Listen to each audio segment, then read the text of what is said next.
पंचायत चुनाव पर अब तक की सबसे बड़ी खबर जो गोपालगंज से है। यहां पंचायत चुनाव में रोड़ेबाजी हुई है। घटना उचका गांव के बंकी खाल की है। लोगों ने एसडीएम डीएसपी के वाहन पर पथराव किया, जिसमें दोनों वाहन क्षतिग्रस्त हो गए। इसके बाद इटवा गांव में बड़ी संख्या में पुलिस बल की तैनाती की गई और बताया जा रहा है कि पुलिस भीड़ को हटा रही थी, जिसके बाद लोगों ने पथराव कर दिया और इस मामले में अब तक 24 से अधिक लोगों को हिरासत में लिया गया है।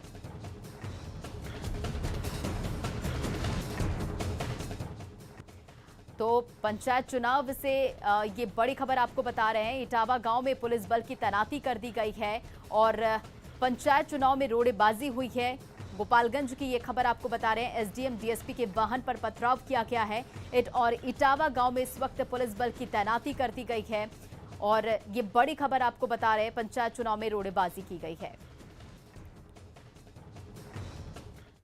और बड़ी खबर वैशाली से है, जहां राजा पाकर प्रखंड के बूथ संख्या 147 पर दो मुखिया प्रत्याशियों के समर्थक आपस में भिड़ गए। इस दौरान उपद्रवी तत्वों ने ईवीएम मशीन को तोड़ डाला, जिसकी वजह से अफरा तफरी मच गई और घटना की जानकारी मिलने के बाद वैशाली एसपी दल बल के साथ मौके पर पहुंचे और उपद्रवी तत्वों को खदेड़ा और हंगामे को शांत कराया गया और नई ईवीएम मशीन का इंतजाम किया गया।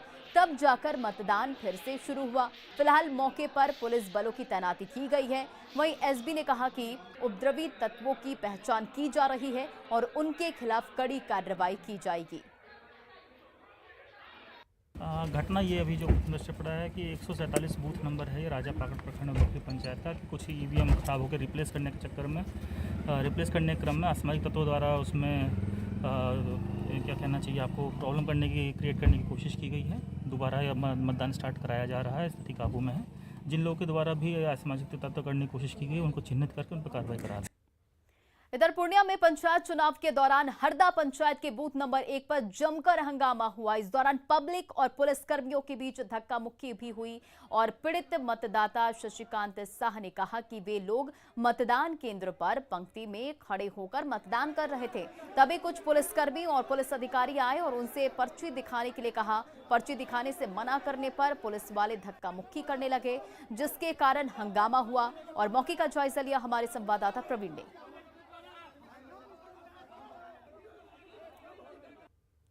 मैं अभी मौजूद हूँ पूर्णिया पूर्व प्रखंड के हरदा पंचायत में और यहाँ पर बूथ संख्या 1 है। अभी यहाँ पे हंगामा हुआ है। आखिर क्यों हंगामा हुआ इसकी वजह जानते हैं। क्या नाम हुआ आपका? शशिकांत शाह। क्या हुआ, किस वजह से हंगामा हुआ? हम लोग लाइन में लगे थे, एक सिपाही और इंस्पेक्टर आया, का पर्ची दिखाओ। उससे हम यही कहे पर्ची जो है जहाँ जरूरत है वहीं दिखाएंगे, आपको क्यों दिखाएंगे। हम जो है विदाउट लाइन नहीं, आपका काम है कि देखिए कंट्रोल, यहाँ किसी तरह का बवाल नहीं है। लाइन में है तो आप कौन है पर्ची मांगने वाला। पर्ची जहाँ जरूरी होगा वहाँ पर्ची देंगे, जबकि हमारे पास उसके बाद पर्ची था। उसके बाद वो खींच के हमको मारने लगा। नो इंस्पेक्टर धक्का मुक्की करना शुरू कर दिया। माँ हाथ उठका देखेगा, बैठा के ले जाएंगे, गर्मी दूर कर देंगे बेवजह। हम उसको कहे कि आपका देखना काम है लाइनिंग, हम कोई बवाल करता गलत करता, हम लाइन में है, आप क्यों हमको खींच के ले जा रहे हैं। तो कहा चलो दिखा देंगे क्या होता है। के लिए वर्दी पहन लिए, इसी का गर्मी दिखाते हैं। आप ही के साथ हुआ कि और वोटरों के और जो सब वोटर था उसके साथ वैसा करने लगा। 2-4 गो जो उसको रोका इसके करने से, उसके साथ भी वैसे ही करने लगा। क्या नाम हुआ आपका? शशिकांत शाह। तो ये शशिकांत शाह है जो वोटिंग करने के लिए आया है और इनका साफ आरोप है कि जो प्रशासन पुलिस की टीम है वो इनके साथ धक्का मुक्की की है और इनके साथ दुर्व्यवहार किया है, जिस कारण से यहाँ पे अभी काफ़ी बवाल हुआ है। हालांकि यहाँ पे कई बड़े अधिकारी भी यहाँ मौके पर मौजूद थे और उनके आश्वासन के बाद लोग शांत हुए हैं और फिर से वोटिंग शुरू हुए हैं। कुमार प्रवीण, न्यूज़ 18, हरदा, पूर्णिया।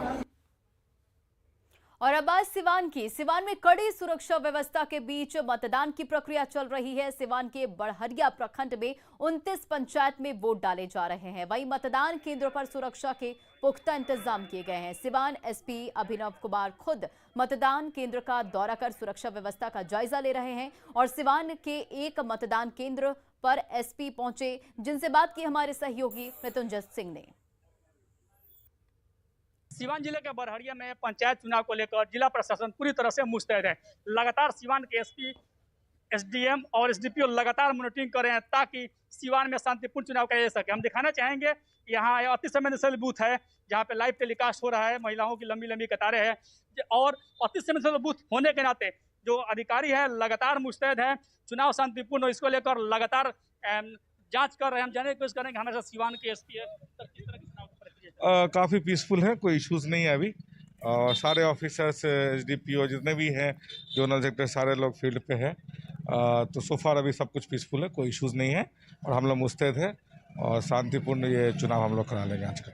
असमय तत्वों पर किस तरह की नजर रखी गई है ताकि चुनाव को शांतिपूर्ण कराया और जो भी प्रिवेंटिव एक्शंस होते हैं वो हम लोग ले रहे हैं। कुछ लोग, 2 लोग अभी तक पकड़े भी गए हैं एज ए प्रिवेंटिव मेजर्स, और उसके अलावा बाकी कोई इश्यूज नहीं है। पीसफुल चुनाव हो जिसको लेकर सीवान प्रशासन है पूरी तरह से मुस्तैद। देख सकते हैं ये गाड़ी का काफिला जो अधिकारी मुस्तैद है, जवान की तैनाती की गई है। चूंकि ये बूथ है अति संवेदनशील है जिसको लेकर सीवान प्रशासन पूरी तरह से अलर्ट है। मृत्युंजय कुमार सिंह, न्यूज 18 सीवान। और इधर बांका के बाराहाट प्रखंड में 15 पंचायतों के 198 बूथों पर भारी सुरक्षा के बीच मतदान जारी है। मतदान केंद्र का जायजा लेने के लिए डीएम सुहर्ष भगत और एसपी अरविंद कुमार गुप्ता ने कई बूथों का जायजा लिया। बाराहाट के छठू शाह माध्यमिक विद्यालय की बूथ संख्या 87 और 88 का जायजा लिया हमारे संवाददाता नागेंद्र ने। बांका जिला में बाराहाट प्रखंड में पंचायत चुनाव चल रहा है। अभी तक 198 बूथों पे सभी जगहों पे शांतिपूर्ण मतदान रहा है। मतदाता भी अपने मताधिकार का उपयोग कर रहे हैं। 3-4 जगहों पे मशीन खराब होने की मॉक पोल में सूचना आई थी, उसको ही बदल दिया गया है। अभी हम बाराहाट प्रखंड के छठू शाह मध्य विद्यालय माध्यमिक विद्यालय के केंद्र पर हैं। यहाँ पर 87 और 88 नंबर के 2 बूथ हैं। यहाँ पर सुबह से मतदान अनुशासित ढंग से चल रहा है। अभी यहाँ पर डीएम और एसपी के द्वारा मतदान का जायजा लिया जा रहा है और काफ़ी सख्ती से चुनाव संपन्न कराया जा रहा है। Nagendra, news 18 network, Banka. और इधर सारण के बैजलपुर बूथ संख्या 282 और 243 पर मतदान जारी है, जहां मतदान केंद्रों पर बड़ी संख्या में मतदाता कतारों में खड़े होकर अपने मताधिकार का प्रयोग कर रहे हैं। सोनपुर में एक मतदान केंद्र का जायजा लिया हमारे सहयोगी राजीव मोहन ने। सारण जिले के सोनपुर प्रखंड के 23 पंचायतों में आज मतदान हो रहा है। हम आपको सोनपुर के बैजलपुर, ये महेंद्र सिंह उत्क्रमित मध्य विद्यालय जहां 242 और 243 बूथ नंबर है, जहां आप देखिए किस तरह से लोग कतारबद्ध होकर अपने मताधिकार का प्रयोग करने के लिए आए हैं। बड़ी संख्या में महिलाओं की भी भागीदारी इसमें देखी जा सकती है। किस तरह लोग यहां खड़े हैं और अपने मताधिकार का प्रयोग करने के लिए कतारबद्ध होकर लाइन लगे हुए हैं। देखिए ये पुरुष वर्ग है और ये तमाम लोग जो हैं सुबह से मतदान करने के लिए बूथों पे हैं। आइए कुछ जान लेते हैं कैसा उम्मीदवार चुनने आए हैं, कैसा आदमी होना चाहिए। बढ़िया? हाँ, बढ़िया होना चाहिए। कैसा बढ़िया? क्या करे वो? विकास करे? हाँ, विकास करे। अच्छा, कैसा उम्मीदवार चाहते हैं? बढ़िया का हम लोग चाहते हैं। बढ़िया माने पंचायत बढ़िया से करे ना। यहाँ कुछ हमारे साथ महिलाएं भी हैं। आप वोट करने आई हैं, कैसा उम्मीदवार होना चाहिए जो ये करे, विकास करे? बढ़िया आदमी के रही तो हम के सब बढ़िया से रहम। बढ़िया से। पहले विकास नहीं हुआ, कैसा उम्मीदवार चुन रहे हैं आप लोग? पहले भी विकास हुआ है, अब हम लोग ज्यादा विकास चाह रहे हैं। यानी ऐसा लगता है कि बदलाव होना चाहिए, बदलना चाहिए उम्मीदवार, इसलिए अच्छा विकास होगा। अब तो जानता है आप, हम लोग को बदलने से नहीं ना होगा। अच्छा। सभी का निर्णय लेने से। चलिए, बिल्कुल कोई जो अपने मत का प्रयोग करने आए हैं बिल्कुल गोपनीय होना चाहिए, लेकिन लोग यही चाहते हैं कि गाँवों का विकास हो, गाँव में जो भी मूलभूत सुविधाएं वो ठीक हो, और इसी उम्मीद के साथ ये तमाम लोग यहाँ बूथ पे आके अपने मताधिकार का प्रयोग कर रहे हैं। राजीव मोहन, न्यूज 18 सोनपुर। और पटना से आपको बड़ी खबर बता दें, निगरानी विभाग की बड़ी कार्रवाई सामने आई है। निलंबित डीटीओ को अजय कुमार के ठिकानों पर छापा। तो पटना से ये बड़ी खबर आपको बता दें, निगरानी विभाग की बड़ी कार्रवाई, निलंबित डीटीओ अजय कुमार के ठिकानों पर छापा, जहानाबाद के पूर्व डीटीओ के ठिकानों पर छापेमारी और पटना में चल रही है छापेमारी। आय से अधिक संपत्ति के मामले में ये कार्रवाई की जा रही है। और इस पर अधिक जानकारी के लिए संजय हमारे सहयोगी फोन लाइन पर है। संजय, इस मामले पर क्या कुछ अधिक जानकारी है? जी देखिए, निश्चित तौर पर एक बार फिर से एक धन कुबेर अधिकारी के ठिकानों पर छापेमारी चल रही है निगरानी विभाग की। अजय कुमार ठाकुर ये पटना में भी पदस्थापित थे एज ए जिला परिवहन पदाधिकारी और जहानाबाद में, पटना के बाद इनकी पोस्टिंग जहानाबाद हुई थी। इन पर यह आरोप था कि इनकी आईडी से 400 गाड़ियों का फर्जी तरीके से निबंधन किया गया है। इस मामले में इनके खिलाफ जांच चल रही थी और अक्टूबर महीने में ही इन्हें निलंबित कर दिया गया था और इसके बाद तकरीबन 92 लाख रुपए आय से अधिक संपत्ति का ये मामला है और फिलहाल डीएसपी के नेतृत्व में उनके ठिकानों पर छापेमारी चल रही है। अभी कागजात सब जब्त कर लिए गए हैं। निगरानी विभाग की टीम पूरे मामले की छानबीन में लगी हुई है और जैसे जैसे डेवलपमेंट होता जाएगा इसमें अपडेट आएगा। फिलहाल छापेमारी चल रही है, डीटीओ को भी रखा गया छापेमारी में, उनसे पूछताछ भी चल रही है कि किस तरीके से इनके फेक आईडी से 400 गाड़ियों का, एक बहुत बड़ा मामला है ये, फर्जी तरीके से निबंधन कैसे हो गया। फिलहाल जांच और जो पूछताछ है वो दोनों एक साथ चल रही है। जी संजय, देखिए जैसे निलंबित डीटीओ अजय कुमार के ठिकानों पर छापेमारी जारी है, इंतजार रहेगा कि क्या क्या डेवलपमेंट हो रही, चीजें निकल के सामने आएंगी, लेकिन क्या अब तक की छापेमारी में कुछ अहम बातें निकल कर आई हैं सामने? जी देखिए, निश्चित तौर पर कई तरह के कागजात इनके आवास से जब्त किए गए हैं और सबसे बड़ी बात है कि प्राइमा फेसी जो फाइंडिंग्स रही थी, 90 लाख से अधिक आय से संपत्ति का ये मामला दर्ज किया था अपने थाने में निगरानी विभाग ने और उसके बाद कोर्ट से सर्च वारंट लेने के बाद आज ये छापेमारी चल रही है। तो प्राइमा फेसी फाइंडिंग्स मिल चुकी है कि 90 लाख से अधिक इन्होंने आय से अधिक संपत्ति अर्जित की है। अब छापेमारी में क्या कुछ और उससे अधिक निकल कर आता है, इसके लिए हमें इंतजार करना होगा। जी वाकई संजय, तो इन तमाम जानकारियों के लिए बहुत बहुत शुक्रिया। तो इंतजार करना होगा कि छापेमारी के बाद क्या चीजें निकल के सामने आ रही। तो पटना से आपको बड़ी खबर बता रहे हैं, निगरानी विभाग की ये बड़ी कार्रवाई, निलंबित डीटीओ अजय कुमार के ठिकानों पर छापेमारी जारी है, जहानाबाद के पूर्व डीटीओ के ठिकानों पर छापेमारी चल रही है और छापेमारी के बाद क्या चीजें, क्या बड़ी बातें निकल के सामने आएगी, इसका इंतजार है। और पटना में चल रही छापेमारी, बता दें आपको, आय से अधिक संपत्ति के मामले में यह कार्रवाई जारी है। तो पटना से ये बड़ी खबर हम आपको बता रहे हैं, जहां निगरानी विभाग की ये बड़ी कार्रवाई, निलंबित डीटीओ अजय कुमार के ठिकानों पर छापेमारी की गई है और जहानाबाद के पूर्व डीटीओ के ठिकानों पर छापेमारी चल रही है। बता दें आपको, आय से अधिक संपत्ति के मामले में ये कार्रवाई जारी है। बढ़ते अपनी अगली खबर की ओर। गोपालगंज में संदिग्ध परिस्थितियों में 3 लोगों की मौत हो गई है। आशंका जताई जा रही कि तीनों की शराब पीने से मौत हुई है। एसडीपीओ ने तीनों की मौत की पुष्टि कर दी है और इस मामले में शराब बेचने के आरोप में एक आरोपी गिरफ्तार हुआ है। डीएम ने दावा किया कि 2 लोगों की संदिग्ध परिस्थिति में मौत हुई है, जबकि एक शख्स की मौत स्वाभाविक रूप से हुई है। शराब पीने से बीमार हुए 3 लोगों को मोतिहारी में भर्ती कराया गया और मामला गोपालगंज के मोहम्मदपुर के कुशहर का है। मृतक संतोष शाह की मां अमरावती देवी का कहना है कि उनका बेटा मंगलवार की शाम को घर लौटा। रात 3 बजे उसकी तबीयत बिगड़ने लगी और उसने परिजनों से बातचीत भी की और इसके बाद उसकी मौत हो गई। मौत की सूचना मिलते ही कुशहर गांव में डीएम, एसपी के अलावा सदर एसडीपीओ, एसडीएम मौके पर पहुंच गए। मामले में 2 संदिग्ध लोगों को गिरफ्तार किया गया है और उनसे पूछताछ की जा रही है। वहीं मृतक के परिजनों के मुताबिक संतोष शाह रोज शराब पीते थे और पंचायत चुनाव के दौरान भी उन्होंने शराब पी थी। तो देखिए, ऐसे में इस मामले पर कई अहम सवाल उठते हैं। 3 लोगों की संदिग्ध हालत में मौत आखिर कैसे हुई? तो संदिग्ध मौत पर ये कई अहम सवाल कि 3 लोगों की संदिग्ध हालत में मौत कैसे हुई? अगर शराब से मौत हुई है तो शराब आई कहां से? एक ये बड़ा सवाल। और बिहार में शराब पर क्यों नहीं लग पा रहा है लगाम?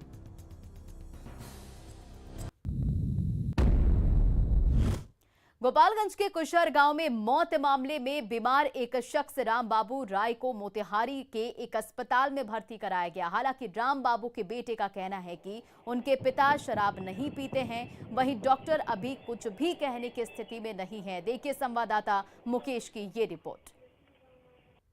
शाम को इनके सांस लेने में तकलीफ है, ठीक है, लोकल हॉस्पिटल में गए हुए थे वहाँ पे, तो वहाँ कोई ट्रीटमेंट, बेसिक ट्रीटमेंट दिया गया, उसका पेपर यहाँ पे नहीं है।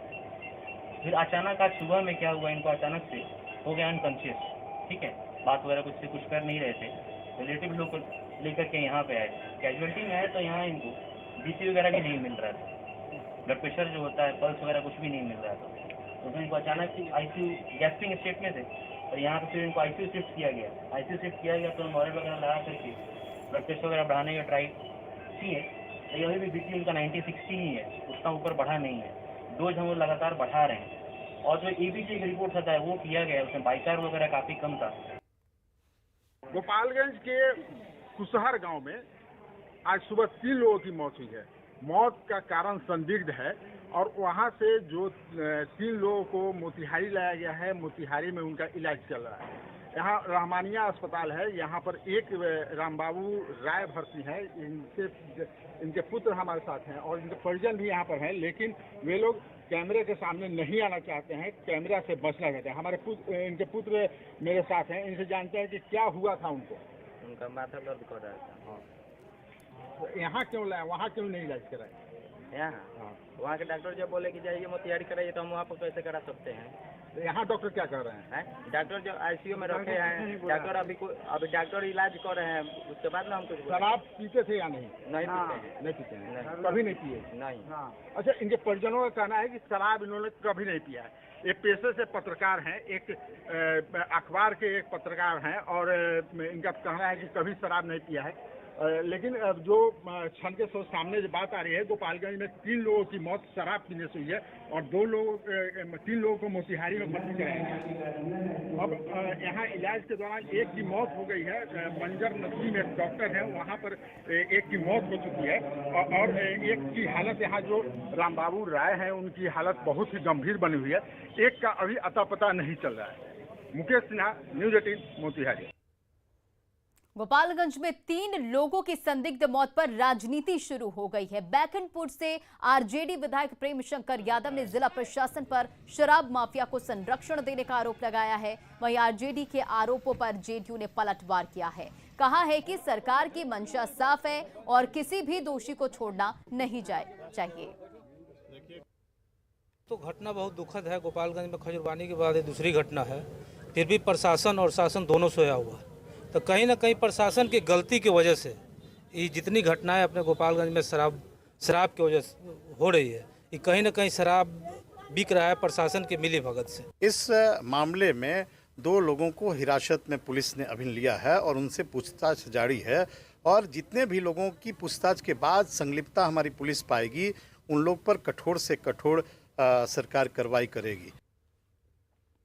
बिहार में शराबबंदी को लेकर सरकार और प्रशासन सख्त है। पुलिस शराब तस्करों पर शिकंजा करने की पूरी कोशिश कर रही है और लेकिन शराब तस्कर के और नए तरीके खोज रहे हैं। नवादा में शराब तस्करी का एक ऐसा ही तरीका सामने आया। उत्पाद विभाग की टीम ने गुप्त सूचना के आधार पर शराब की तस्करी करते 2 वाहनों को जब्त किया है। तो देखिए, ये नवादा से बड़ी खबर, जिसमें कार की छत में तहखाना बनाकर झारखंड से बिहार शराब लाई जा रही थी और पुलिस ने दोनों कारों से 8 पेटी शराब बरामद की है। इस मामले में 3 तस्करों को गिरफ्तार किया गया है। शराब तस्करों के अनुसार झारखंड के बासोडी से नालंदा के हिल्सा में शराब लाई जा रही थी।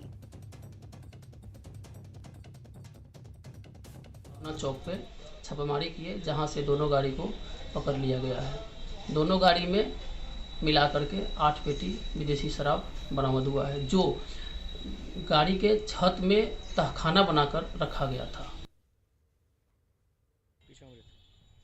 तो नवादा से ये आपको बड़ी खबर बता रहे हैं, जहां झारखंड से शराब लाई जा रही थी और पुलिस ने दोनों कारों को जब्त कर लिया है। 2 कारों को जब्त किया है, जिसमें भारी मात्रा में शराब बरामद किया गया है। और शराब तस्करों के अनुसार झारखंड के बासोडी से नालंदा के हिल्सा में शराब लाई जा रही थी। तो देखिए, इस मामले में 3 तस्करों को भी गिरफ्तार किया गया है और पुलिस ने दोनों कारों से 8 पेटी शराब बरामद की है।